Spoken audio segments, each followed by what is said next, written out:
вохӯрии муовини сарвазири ҷумҳурии Тоҷикистон бо сокинони шаҳри Ҳисор оиди сарфакорона истифода бурдани қувваи барқ дар ҷамоатҳои деҳоти Деҳқонобод, Сомон, Дурбат ва шаҳраки Ҳисор бо иштироки фаъолону намояндагони касбу кори гуногун, раисони кумитаҳои маҳалла, омӯзгорон, корхонаву ташкилот ва намояндагони мақомоти иҷроии ҳокимияти давлатии шаҳри Ҳисор доир гардид.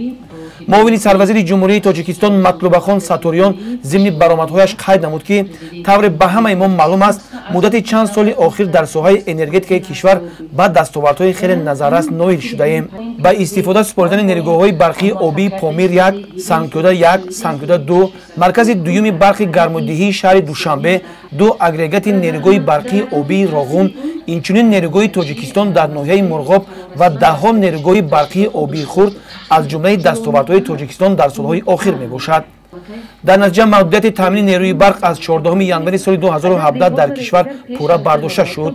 дар давраҳои оғози истиқлолият солҳое буданд ки сокинони Тоҷикистон дар як шабонарӯз ҳамагӣ 2 соат барқ мегирифтанд. аз санаи зикршуда яъне 14 январи соли 2017 то имрӯз мардуми Тоҷикистон 24 соат бо нерӯи барқ таъмин мебошанд. мо хуб медонем ки фасли зимистон нисбат ба тобистон мушкилоту сахтиҳои худро дорад. яъне мо имрӯз метавонем бо истифодаи сарфакоронаи нерӯи барқ мушкилоти фаслҳои тирамоҳу зимистони дар пеш истодаро пешгирӣ намоем.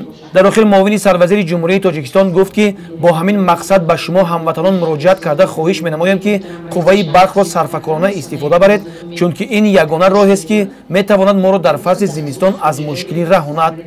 дар ҳақиқат имрӯз дар сайёра раванди тағйирёбӣ ва гармшавии иқлим бо сурат идома дорад ки таъсири он хусусан соли ҷорӣ ба Тоҷикистон низ шиддат гирифт.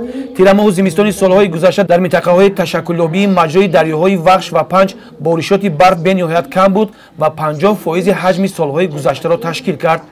чунин вазъият дар таърихи Тоҷикистон бори аввал ба вуҷуд омад. бояд гуфт ки дар кишвар 50% барқи истеҳсолшударо аҳолӣ истифода мебаранд. аз ин рӯ ҳар як шаҳрванд, ҳар як оила, тамоми ташкилоту муассисаҳо ва ширкату корхонаҳо сарфи назар аз шакли моликият бояд истифодаи сарфакоронаи барқро таъмин намоянд.